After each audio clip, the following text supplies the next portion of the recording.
Good, I guess, afternoon, everyone. It's noon, and let's begin.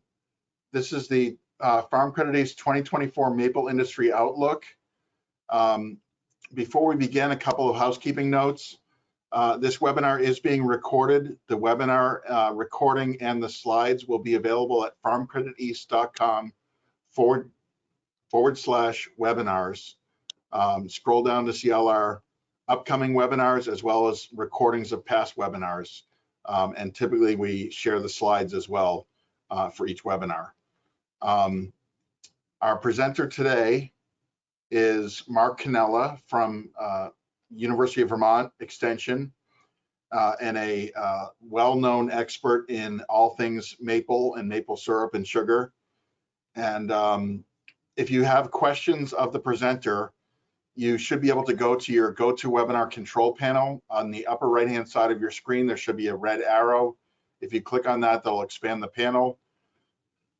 One of the options is questions. You can click on the little triangle next to it to expand that question box, and you can type in your question. We will ask those of Mark following his presentation. With that, I will turn the control over to Mark and let him share his slides. Okay, great. Good afternoon, everyone. We'll get set up here.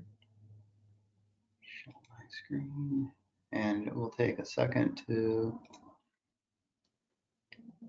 switch over. And I'll ask Chris, does that look like we've got it going? Okay. Perfect. All right. Terrific. Go to meeting, slightly new system. Oh, good. Okay. So take it away. Going and good to be with you all. Mark Cannella here, University of Vermont Extension. I'm based in Berlin, Vermont, just outside the state capital of Montpelier. Happy to report most of the southbound traffic on I-89 is now gone. If anyone heard about or traveled to places in Vermont for the eclipse, I guess we had a good turnout. So I'm excited to talk to you about 2024 maple syrup industry outlook. I've been with Extension for over 12 years and a couple of years of farm business planning in Vermont prior to working with the university. Well, dialing it back, I've got background in maple. I kind of remember when the first nature center naturalists came to our public school and we tapped maple trees and got to taste the sap right out of the spout. I have fond memories of that. Did a little bit of maple work in college through some biology classes. And then when I started with Extension, we started a benchmark program. And I'll call it a mini benchmark program, certainly compared to other work of Farm Credit East and other industries, small cohort work with 20 to 24 producers. We began that in 2014, and we were able to sustain that program up until the 2021 cycle, I think was the last report we issued. It was issued more recently due to some of the time lag. But I was able to work with producers, detailed financial records and analyses for several years with some great consultants. So I picked up a lot of information there, and then we continuing to do business planning and applied economic research as well. I'll encourage you to write questions in. Sounds like Chris will manage those and share them at the end. This is what we'll cover. Do a little bit of, well, a lot of statistics to get started. I think it's always important to see where we've been and where we are. We'll talk about North American totals between the United States and, excuse me, and Canada. Throughout the presentation, I'll reference Canada and the Quebec influence, certainly the magnitude of maple syrup production and industry activity in Canada is significant and has a lasting impact on how we manage and navigate here in the US.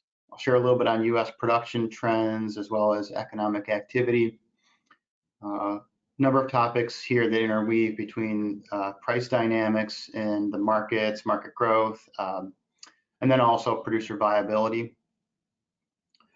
I'd like to wrap it up, a little bit of strategy and a little bit of outlook. And I always say that with a bit of caution. There's a lot of great business leaders in this community, and I'm hoping some of you are here today, possibly from the lending side or from the business management side. Takes a village. There's a lot of great businesses that have carved out histories in maple, and there's a lot of new entrants as well. So I'm cautious to say I understand the strategy, but I'd like to at least share some of the things that are on the radar from the interviews I've done with industry people over the past several months preparing for this and their other work. Let's start off with some North American crop statistics. Looking at that chart on the bottom right, I think first of all, let's recognize the majority of the syrup in the world is produced in Canada. Over 90% of that Canadian crop is specifically in the province of Quebec. And you can see the blue portion of that pie over the past, since 2010 to 2023, that blue portion is the Canadian crop, and that orange portion on top is the US contribution, and then that combines to show the global crop, discounting any other minor production that may be and probably is occurring at experimental levels in other parts of the world. There are maple trees and different species that can produce palatable sap for syrup production, but it's still very minor. So let's recognize the magnitude there of the Canadian impact, and then the US. Certainly look at the volatility, seasonal crop, highly weather dependent, and we see ups and downs over the past 13 years. Most recently, 2022 was a large crop and shows up as the biggest spike here on the far right of this chart. 2023, many places site-specific did fine or did average. There were definitely a number of reporting areas that produced less of a maple crop than they would consider average and struggled in some places. As of now, I'm in central Vermont, and I think in the past 5 to 7 days, a good bit of the producers at modest elevations have begun to pull taps or disconnect their tanks, but had been making pretty strong gains even through the early April days. I don't have solid reports on northern Vermont into Quebec any more recent than maybe 7 to 10 days ago, but all reports at that time were this was looking like at least a satisfactory crop, if not larger than expected in a lot of places, which I'd say is certainly favorable considering we were looking at pretty low inventories and came off a depressed crop cycle last year.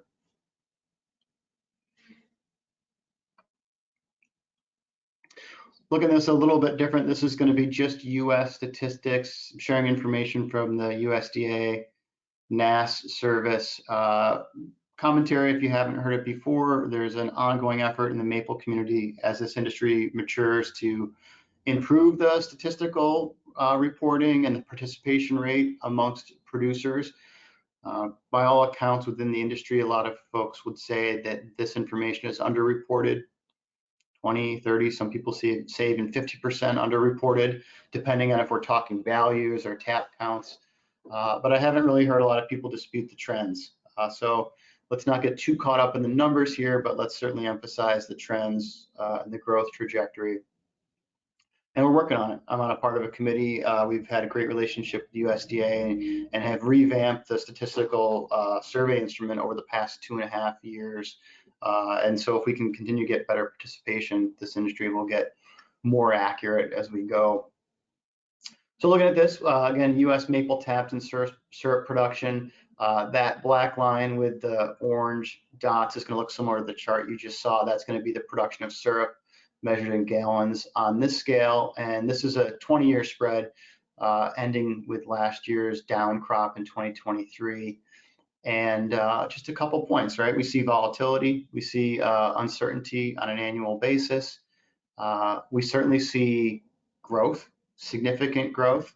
I'm not working with any other sector or industry in Vermont, have not in the past 10 years that has demonstrated this type of growth in magnitude. And this is not just reporting growth. I think we may see some spikes if you're tracking the numbers between 2022 and 2025 as the new survey instruments do come online, and there is a hard push for participation.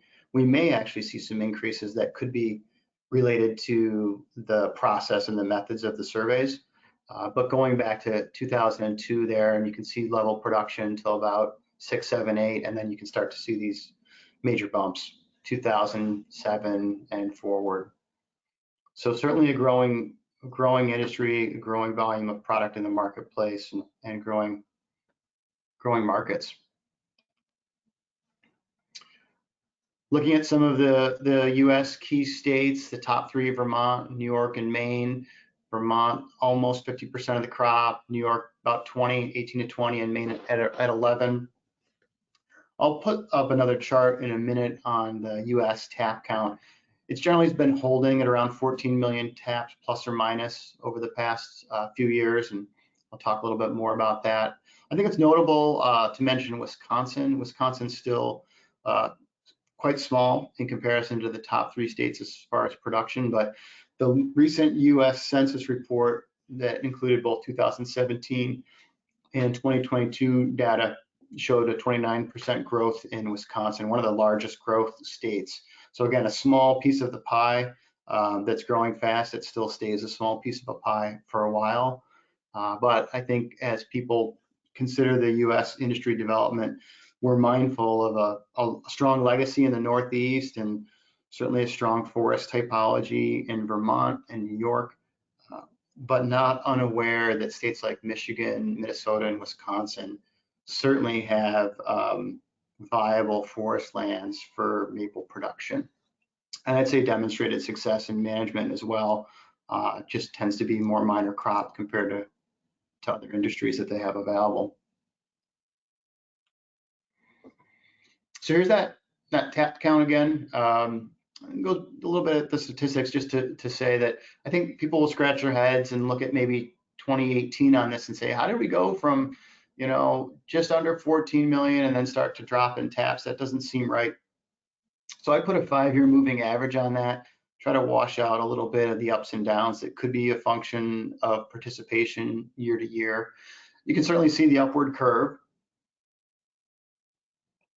I do think it's notable that that curve does start to slow over the past, or starts to level out over the past couple of years. Again, I think we all have anecdotal reports of large producers coming online. It's also tough to get our head around the thousands of maple producers that are at a very small scale, and some of that crop distribution dynamics. Feedback I'm getting within the industry is that, yeah, there's still growth happening depending on the business. Prices have mellowed a little bit in the past couple of years. Interest rates, as we know, have gone up. We'll talk about that in a minute. So there are still some producers and or businesses with an appetite for growth. We certainly do hear reports of people growing for the sake of economic viability because the current climate is not ideal given their business scale. We also hear reports of folks that are saying we're going to hang tight for a little bit. We're going to wait to see maybe for more favorable credit, or maybe look for the next management improvement or technology that can help us get revenues up and give us a little more confidence. So I would say we're probably maybe growing a little bit more than 14 million. People that will give those estimates of the stats being off could say we have 18 to 20 million taps active that we're under reporting in the stats. So I think it's still growing, maybe not as flat as it is, but I do hear quite a bit of reports of people saying, yeah, we're not quite in the growth phase we were from 2008 through 2018.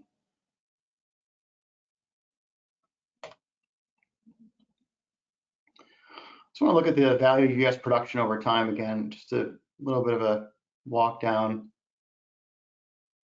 history lane here. So I went back and pulled NASS reports going back to 1985.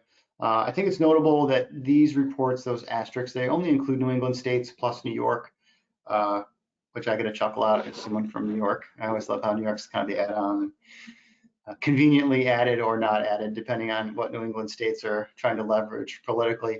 But the other states, Ohio, Pennsylvania, Wisconsin, Minnesota, not included in these earlier years.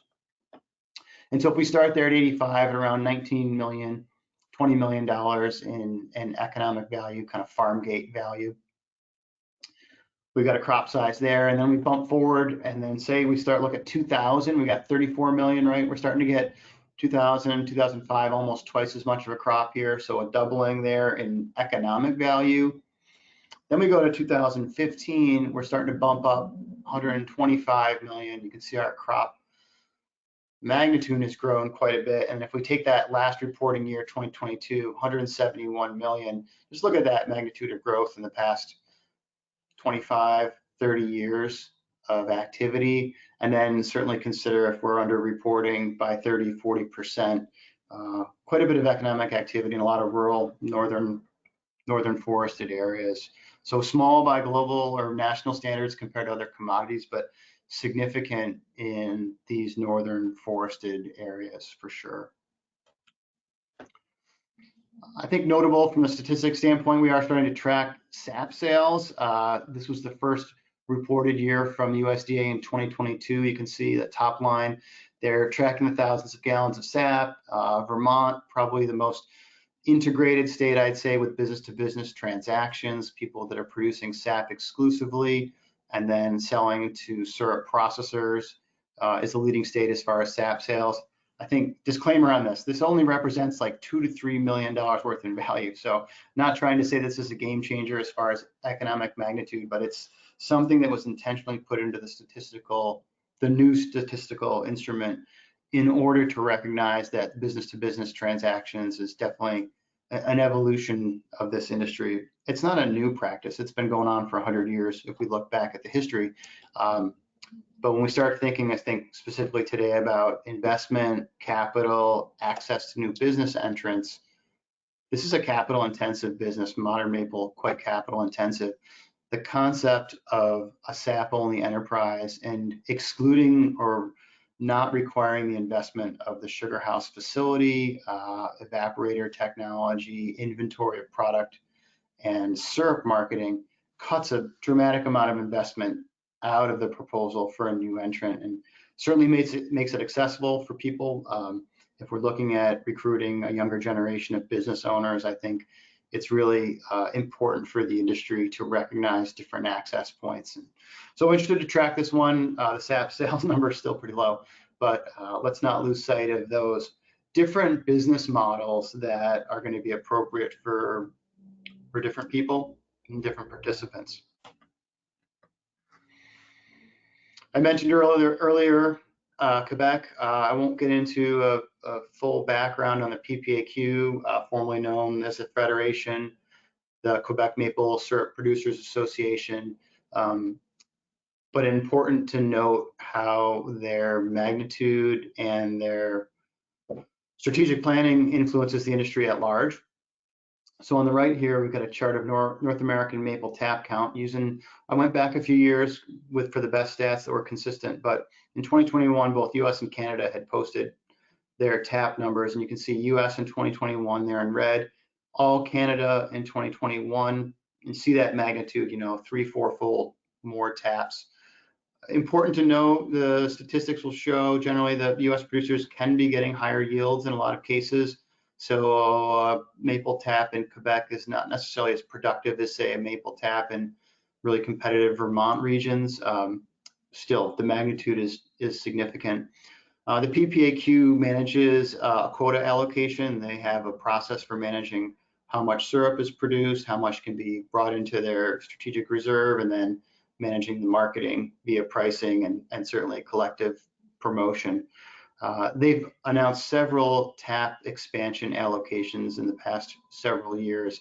So what I did was I just put the 2021 totals there and then noted that they had a plus 7 million tap release in 2021 that would theoretically, I think they're wrapping up or have wrapped up operationalizing those taps. It takes a couple of years for those allocations to hit, from planning, financing, installation to then productivity. Another release was announced in 2023 that probably has not even begun yet. Coming off of this season, some of those new taps will start to go on. So I just put a little forecast there. Canada, all Canada 2027, adding 14 million new taps. US tap count's still going up a little bit, but I think it's important to note the dramatic magnitude difference between the production in Quebec. And then also their governance processes and their planning as far as allocating taps and ensuring they've got the volume to meet the market projections that they're navigating.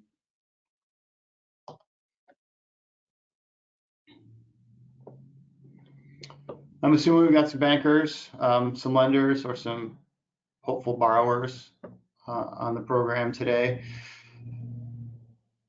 I don't necessarily follow interest rates all the time, but it's been hard not to these days. I feel like it's in the news every few weeks. We got an announcement or waiting for Mr. Powell or someone to talk about it. We've been holding around 5.33 for the effective funds rate. Just a chart here showing that dip in 2020 going down to zero through the COVID area as a way to maintain, stimulate the economy, and then starting in 2022, starting to see those interest rate increases. I also like to put a historical in there. When I studied ag economics just over 10 to 15 years ago, I think we were pretty much told, hey, 5 to 7% is a great number, whether you're using that for intermediate or prime or whatever, you're sort of in that range.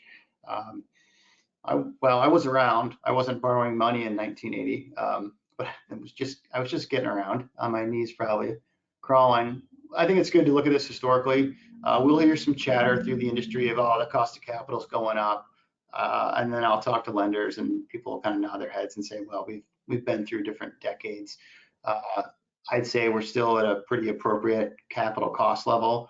I start to get nervous if there are business owners out there, my consulting business owners certainly understand the marginal impact of going from a few percent to 7, 8, or even maybe 11% on short terms, depending on the package. However, I certainly do get a little nervous about folks that exuberant expansion at low to no interest rates, now meeting what we consider probably historically appropriate or average rates, if not a little low, depending. So I think that context is important. Certainly a context I like to share with business managers when I'm working with them, or even new borrowers, to just make them understand what the scope could be like for volatility and interest rates. And I'm sure some of you know there are producers out there that maybe refinance on variable rates during a very low rate period and are expecting changes over the next, maybe they had to change in the past couple of years, or they're waiting for the adjustments based on the particular product they've got. Can be significant if we're talking several hundred to millions of dollars borrowed. So I don't want to discount the marginal impact on cash flow. What I do want to look at, though, given all my disqualifiers on statistics, I did a very non-academic lineup here of that tap count. So here we've got that exchange rate, or the effective rate, excuse me. And then those blue bars, the best I could match up the statistics on a year-to-year match for the tap count. And while I said we're not quite sure if the tap's undercounted, we can see clearly a leveling of the tap reporting compared to the prior, 2018 to 2008 growth period. I can't say for sure that it's explicitly because of increased capital costs that were starting to go up in 2018, 19, 20 before we hit COVID. But I'm not embarrassed to say that I have talked to producers, like I said, that say, hey, rates are going up. We're thinking twice about this expansion. Free money was great and made a lot of sense to leverage for resource acquisitions. At this point, we're going to kind of hold and see where we'll go. I think notable, though, we had a large period of growth, partially because of record high maple prices in 2008-9 with a shortage, a documented shortage. So prices were sky high. Interest rates were low coming off of that last downturn. Great catalyst for the maple industry. I think right now it'll really be to be determined if some of those people that were lower cost entrants are going to stick it out and they're going to stay and have that staying power. And then what happens to other people when the dynamics change with these broader markets for capital. Something my colleague, Dr. Chinbin Wang, was working up. This looks back at 2021 most recently, so not as fresh as we'd like to see it. We're going to update this, but let's look at the U.S. nominal versus real producer price of syrup. So it gets into the idea of inflation adjustments based on consumer price index. So that blue line there, nominal price, would be the cash price paid and or received. And then that orange line is going to be pegged starting in 2008 with an inflation adjustment to get to the real price. And we can start to see this spread, very real spread. If we start to calculate out, looking at possibly $6 a gallon or up to 50 cents a pound, maple prices, we'll look at some prices in a second here, ranging $2 to $2.50 per pound on the bulk market, 50% adjustment based on inflation alone. And we're starting to get into bigger percentages here. This isn't something that comes up a lot in the producer meetings. People are still talking about new investments and maintaining yield. But with my business planners, we'll look at this information. We'll say, okay, this is a real factor, not just for maple, but let's not discount when producers are talking about how things are getting tight. When we've got some structural issues going on here with inflation, high cost of inputs, and then pairing a high cost of inputs with what appears to be a market that's not necessarily adjusting its own pay/sell prices to meet it. So want to just transfer that larger economic trend and chart to some of the conversations I have, business planning level. Some of you may be having these, or maybe you're waiting to get through, as I know, waiting to get through the crop season here with fingers crossed and trying to figure out how serious is that conversation going to be in June when we start to tally up the expenses and start to look at the revenue projection based on how much syrup's in the barrel. So when I look at that chart, you know, the cost price squeeze, it's real. It's very real. It's not just about management. People are sensing a very real dynamic. They're not getting paid as much as they had been historically, given the cost of inputs as they are today. There's an external drive to this, and I think that's important to recognize. And we can continue to emphasize strong management, but there are certain external factors that you cannot deny when you're looking at the industry and trying to understand what types of participants are going to be doing different things. This is an external situation, and I think it's capable of impacting industry trajectory. I think it's to be determined in what way, but people's cost price squeeze tolerance can only last for so long, and it's going to impact short-term access to capital. It's certainly going to impact those investments. People that put in tubing systems 10 or 15 years ago, believe me, they would love to have some of the more recent upgrades in tubing system and the knowledge that goes into those tubing systems to increase yields. But with tighter margins, those investments often could get pushed back, delayed. So some of the impacts, I think for sure, talking to producers, business advisors, we do know that there are participants that are scaling up. Scaling up is a way for them to hit some of those economies of scales that I think a lot of folks would say what we thought 12 to 15,000 taps could do before. Now we're looking at 20, 25,000 taps plus to hit some of those economies. So there are going to be some, if they're positioned well, to expand to that scale in order to try to reduce their variable and fixed costs. Similarly, not separately, some of those producers could be growing production and differentiating. Some of the smaller producers that maybe can't hit the high efficiencies from a cost side are going to be considering getting into price making scenarios where they're starting or expanding retail and or wholesale activity. We certainly see that happening, expect we'll continue to see that happening. And this gets into who we're talking about and who's positioned for growth and more borrowing and who's positioned for maybe entrepreneurship over production capacity and a different pathway, a perfectly reasonable pathway, different business model approach to get to the same outcome, which is getting by, covering costs and getting a reasonable return on management and risk. So we've got cash flow challenges, I'm sure are not going to go away if these trends continue.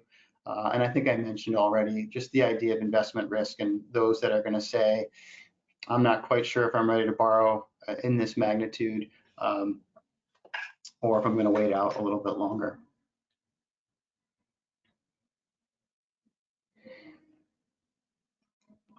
Oh. Okay. I just built off existing table that we've been adding to, and I'm sure some of you are aware that Farm Credit East Knowledge Exchange has published the 2024 outlook. I'm pretty much following a lot of that content. So the full table is there. I did circle in green 2024 to make it a little bit easier here. Big dynamics on bulk price, and then as bulk price, let's assume, carries forward to the retail markets. For 2024, I'm going to start right in the middle. PPAQ did announce prior, they had a 2-year pricing agreement that was already established, I believe in late 2022, covered the 2023 crop, also covers this crop. I believe up for negotiation again, maybe this summer or fall. So there may be another cycle of pricing with PPAQ. But starting in that middle column, they had pegged their golden price to go up to 329 for this crop year. And then they've got different pricing, slightly lower for the different grades, amber, dark, very dark. US Canadian currencies hanging around 135, 1.36 here on this table. So if we were to peg that golden price and then that range back to US packer prices, which includes some assumptions, we could be looking at maybe 209, 242, quite a large spread for different grades, and different buyers are going to price their grades. They're going to buy in grades at different values depending on their plans. So this is just a little bit of crystal ball here. I certainly want to defer to the industry leaders that know a little bit more about the market dynamics and the pace of sales and the cost of inventory. We just looked at capital cost a second ago. The amount of liquidity that this industry needs, I don't know, between February and June is dramatic. So just a little bit of an idea of price windows, and then I certainly want to reference organic premiums not included in this table. Generally, we've seen 10, 15 cents to 20 cent per pound premiums for organic syrup. Anecdotal reports continue to say that the organic market tends to be growing at a slightly faster rate than the conventional syrup market. So very relevant here, and very relevant for producers, if appropriate, to make transitions to get certified organic and to instantly possibly get 15, 20 cents more on the pound. Quebec inventory dramatically low going into this production cycle. It was low in November. It was lower by February, the last time I saw a newspaper clip on it. Looking at a strong crop now, so I'm sure they're eager to be rebuilding soon. And then previously I showed those multiple 7 million tap allocations to their quota. They're clearly aware of the fact that that inventory needs to grow every time the market grows, and they're building tap capacity, production capacity, to make sure that there's no shortage of syrup, especially growing the global markets.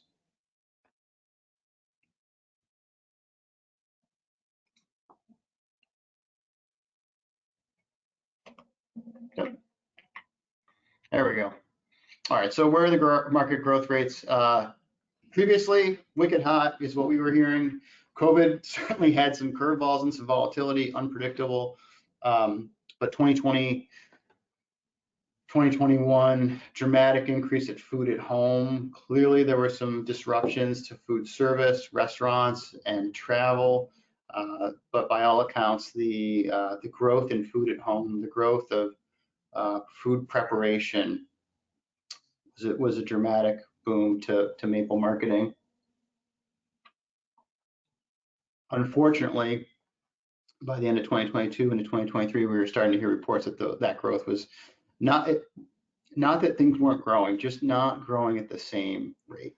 So still seeing and observing market growth. The big companies are working their tails off to expand markets, continuing to move what you've seen from the charts, year or every other year record crops, and we have these big crop cycles. So working their hardest to move those crops. So the market's growing, just not at the same rate that it had before. So in those really high trend years that we saw on the charts, when I was at the maple meetings, you would hear conversations, 8%, 10% market growth. I can't really tell you other than it's above zero, and certainly maybe not that 8 and 10% growth. You just don't hear that same, it's not pessimism, but you just you hear the reckoning with we're growing, just not growing quite as fast as we had. That being said, look at the inflation and the market prices. I'd say that the maple pricing hasn't really adjusted high, which could be a great way to grow the markets, but we are in that reality of growing markets at a different price point. And people that have been in the maple industry have been aware that major price shifts that could apparently be great for producers and great for cash flow can create shocks in the market and can exclude some buyers that don't come back right away. So I think there's obviously a trade-off there between market growth and growth at at what price.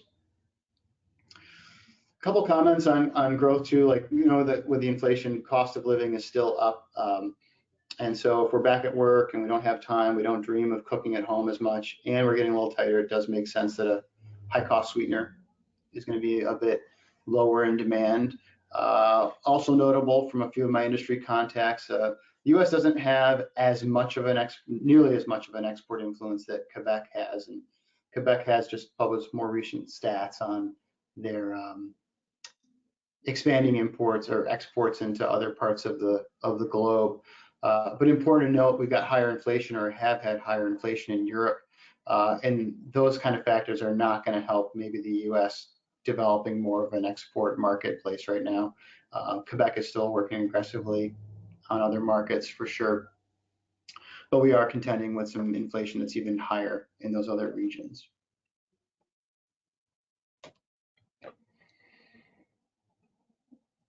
Okay, going from some of those big picture trends, I do want to talk a little bit about some benchmarks.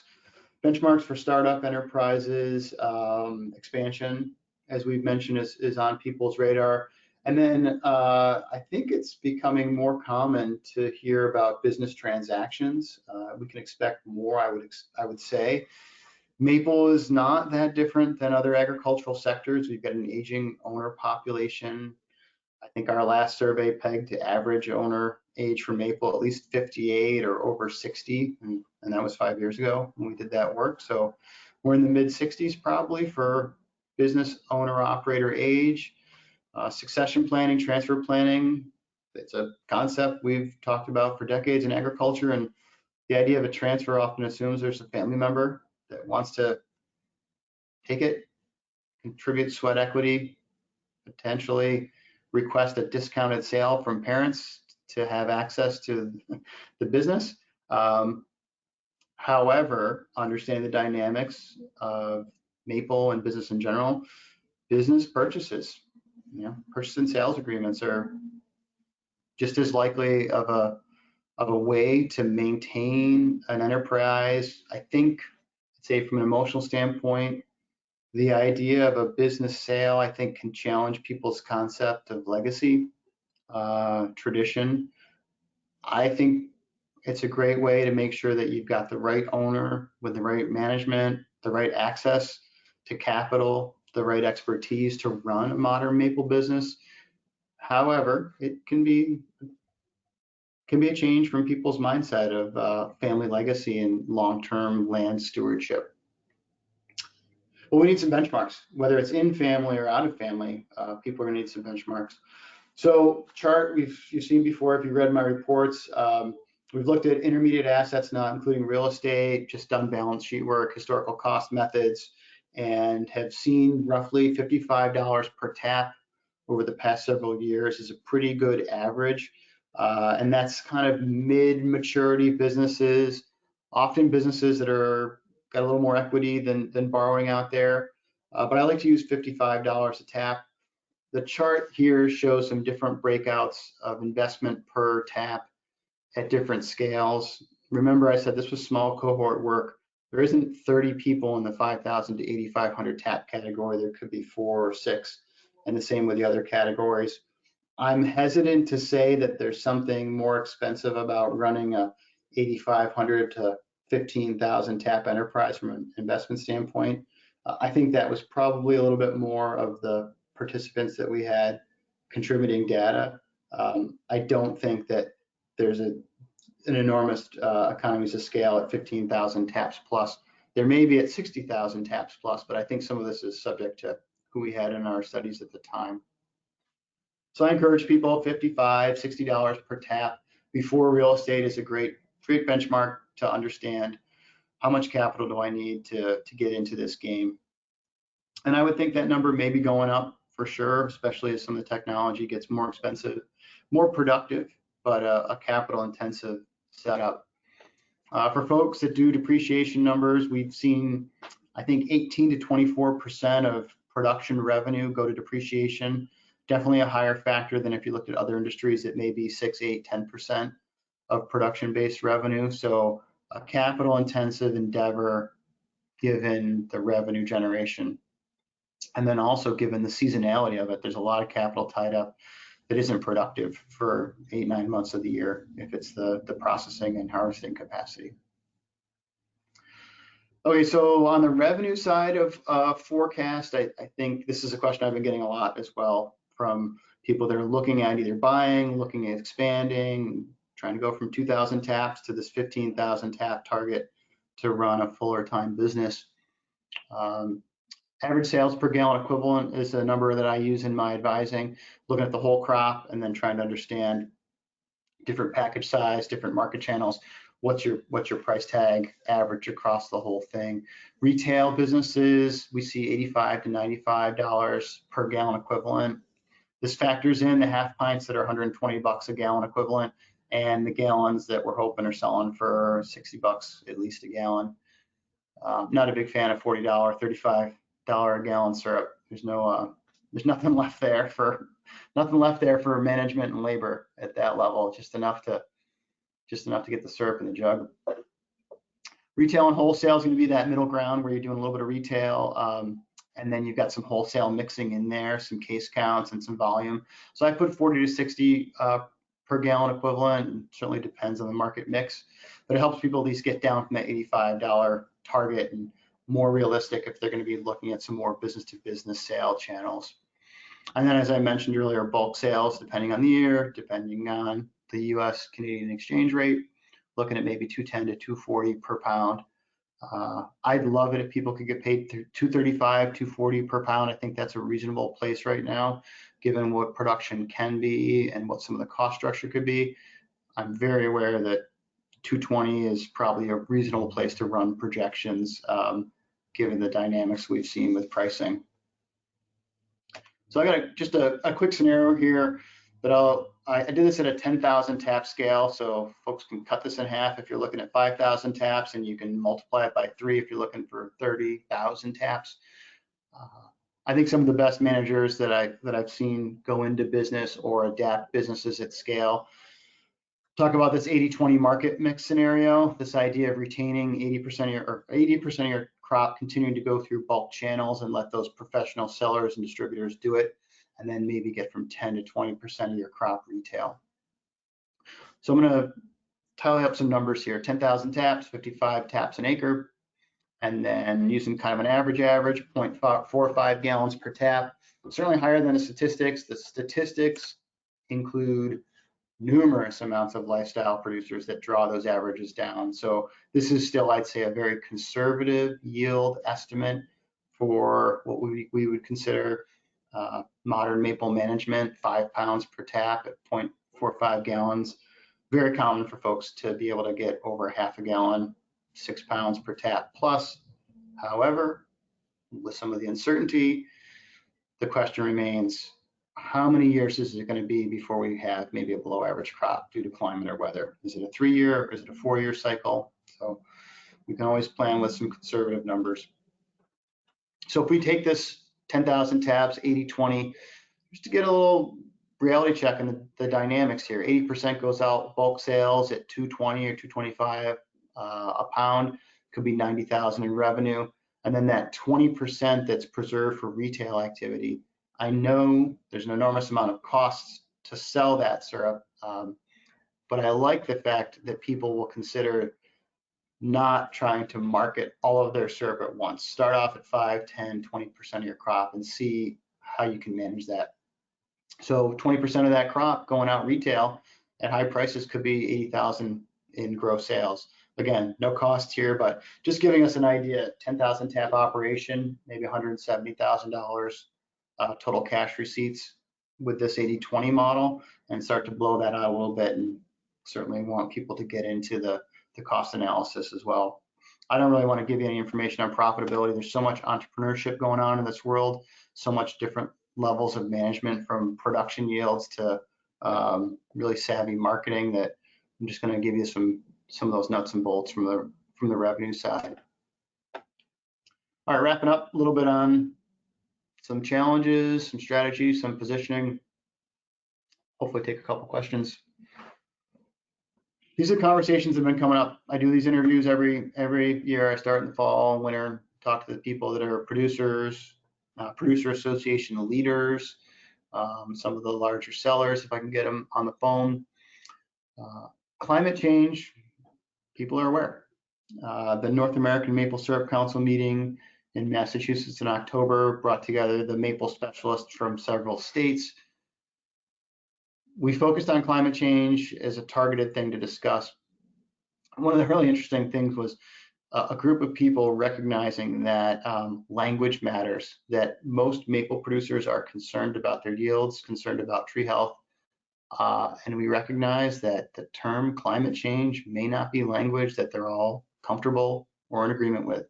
So we had a fascinating conversation about how to discuss management best practices and resilience in a way that could be accessible to the entire industry without starting to get in any political or scientific battles.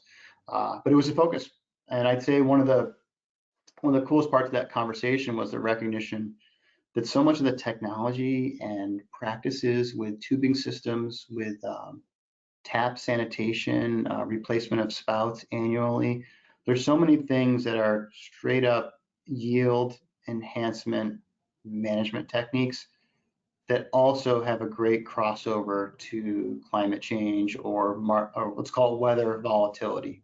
The idea of tight seals in the sugar bush, tight seals on spouts could reduce bacterial loads if we have some warming, some early season warming. That's just an example. So we had a great conversation on that. I'm going to come back to climate change in a second with this market and supply chain evolution. I'll mention labor. It's on people's mind. It's certainly on the minds of the commercial producers that are growing out of owner-operator scale. They're growing out of family and friends kind of volunteer activity.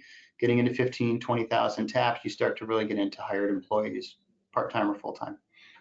A lot of this activity is happening in rural regions. Anyone follows any news, you know that we've got housing issues, seasonal activity in the maple world, high intensity of tapping and sap collection from late December into May. And then depending on your business model, some of that activity may not be sustained throughout the course of the year. So there's a dynamic there of full-time, year-round versus seasonal. The bigger operators that are growing, concerned about labor outlooks. I'm gonna put these together here. We're doing work right now at UVM on sustainability, and a lot of these conversations seem to flow together. Climate change is on the minds of producers. They're thinking about tree health and not just longevity, but productivity, viable productivity from their sugar bush, understanding thresholds for risk and poor crop years, and if they can mitigate that, or if they can work through some of those down years. So it's on the production side, but it's also really on the marketing side. I know there's people right now that are starting to look at research, wanting to look at maple packaging. And I just put up an example here. We got certainly the idea of climate-friendly products out there. There's an increased conversation on life cycle analysis for products. You'll see this across specialty foods, global food marketing in general. I think it's important to put your scrutinizing eyes on these reports. There's definitely concern that these big labels, these big corporate brands are talking about sustainability, and maybe their ESG reports aren't as authentic or as rigorous as we might expect them to be. However, it's not a fad.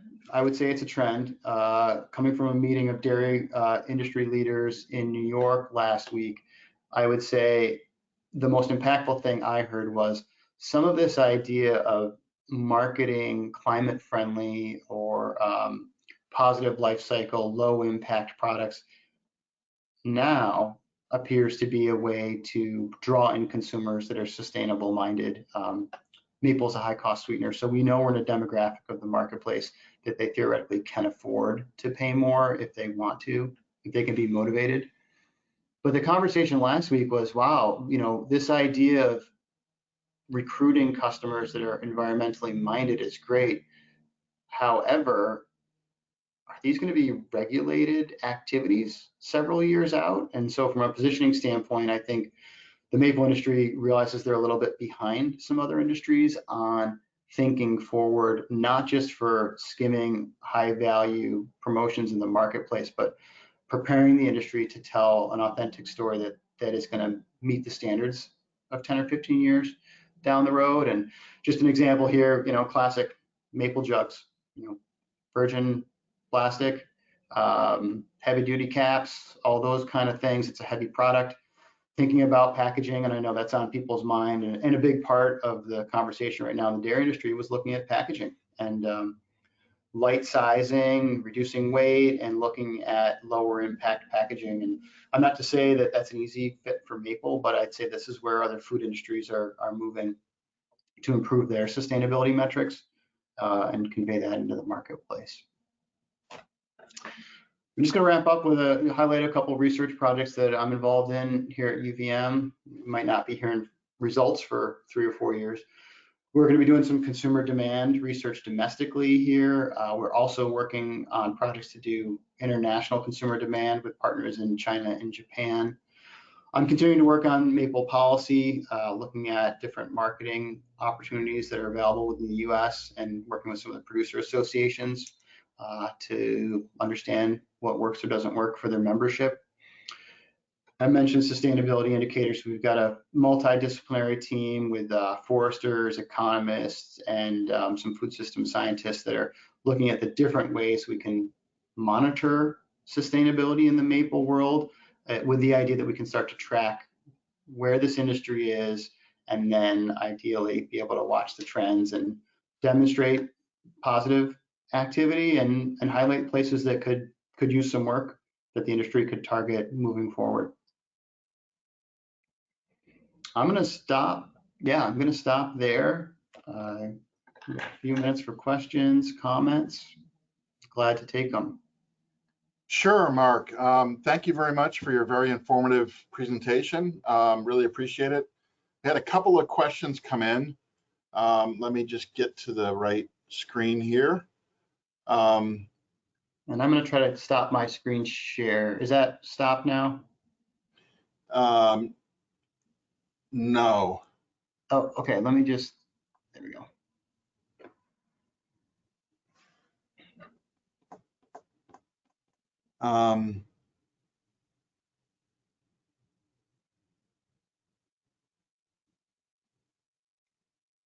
Interesting interesting question came in about sort of, I guess you could say syrup trespass. A lot of people collect sap in random pieces of sugar bush.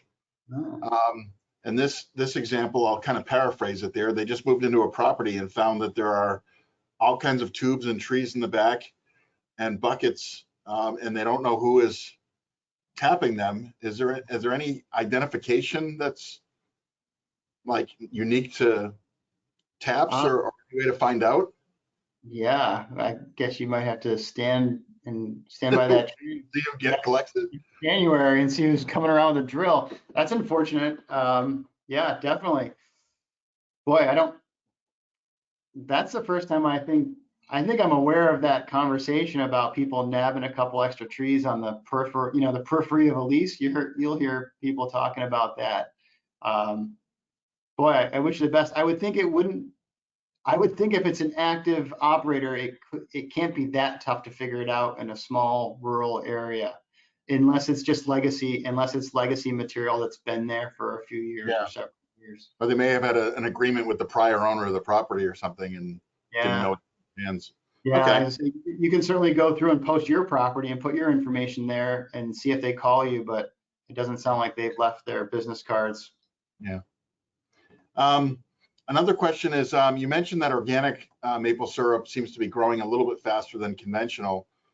Given that it's basically a sort of almost wild harvested natural product, what's the difference? Yeah, great question. I've got some personal history. I was certified organic vegetable grower for several years.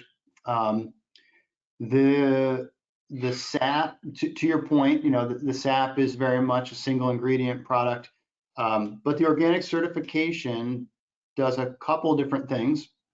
First of all, it does place different management requirements in the woods.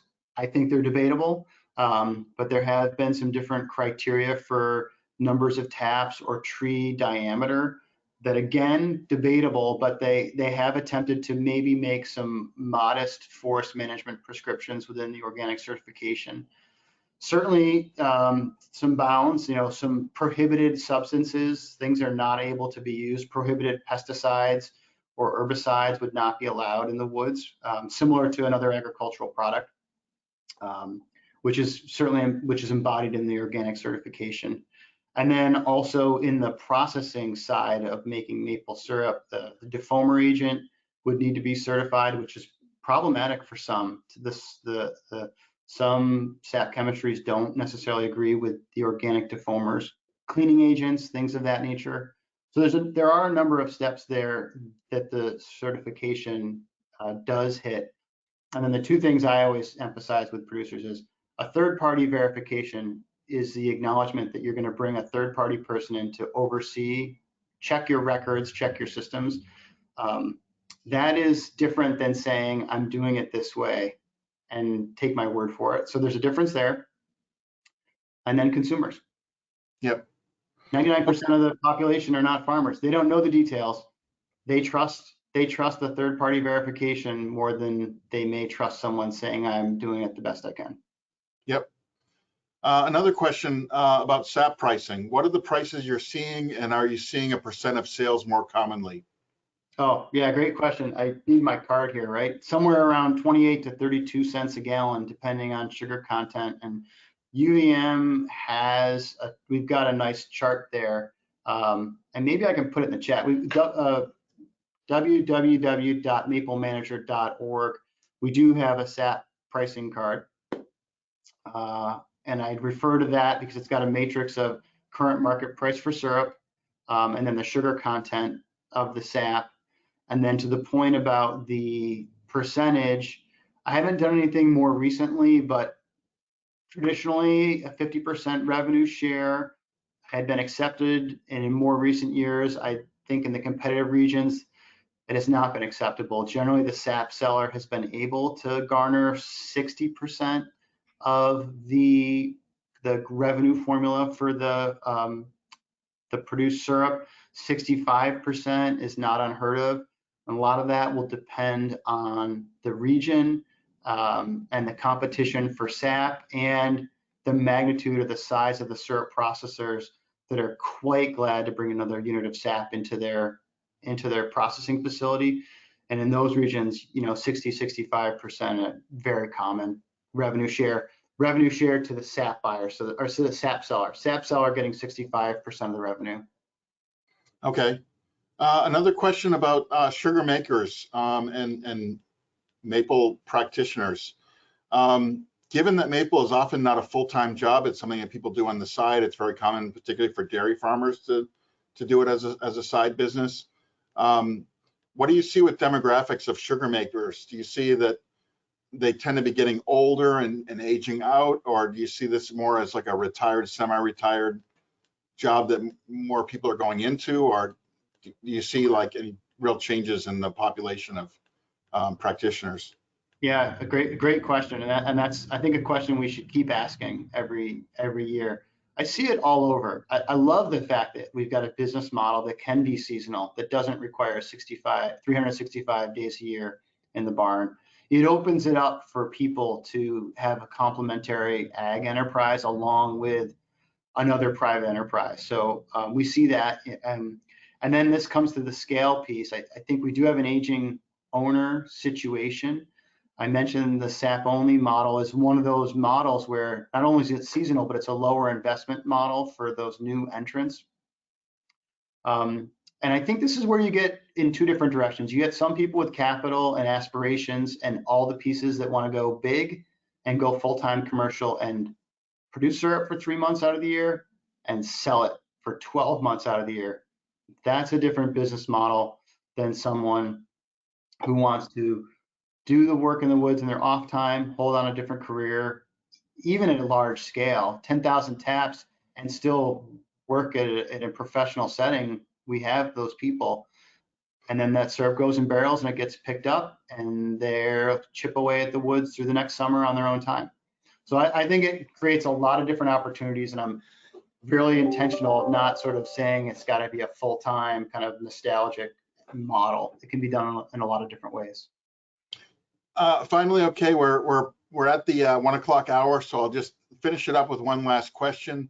The Quebec, I forget the exact name of the foundation, the maple syrup. PPQ, yeah. The PPQ.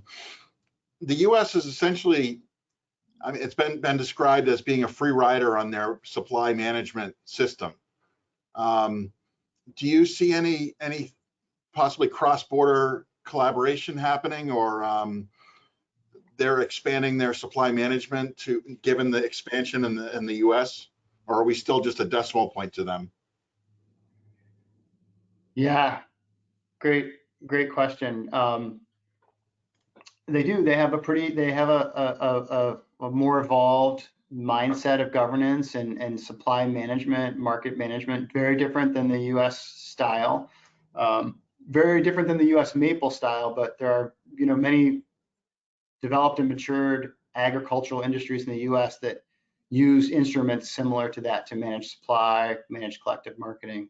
So I'm doing research right now. I mentioned with the IMSI, a committee was formed, and I was asked to lead research looking at collective market policy, and we are doing that work and investigating it and investigating the economic rationale, but also investigating people's preferences and philosophy, because the idea of collective action compared to laissez-faire free market. Now I'm gonna say free market. We all work in the ag world. I'm sure we know the millions of dollars that are coming from federal assistance programs. Let's not lie. It's not necessarily a free market. There's all sorts of interventions, but for people to understand the different options and then their appetite for those types of interventions, that they're available. And I think the industry has demonstrated an interest to want to talk about it, but no one's really rushing into decision making. So definitely opportunities to advance U.S. policy. And then, yeah, Quebec is, boy, they're making 70% of the maple syrup, and I think they intend to maintain market share. And they don't want to short their customers, so they got to grow production as they grow markets. So there's a chicken and an egg piece there. You can't grow markets and then short people.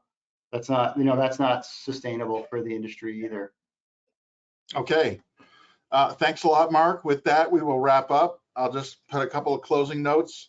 The recording for today's webinar will be posted at farmcrediteast.com/webinars. Give us a day or two to get it up on the site, the recording that is, but we will have it there. And with that, I will thank everyone for their attention and time, and we'll say goodbye.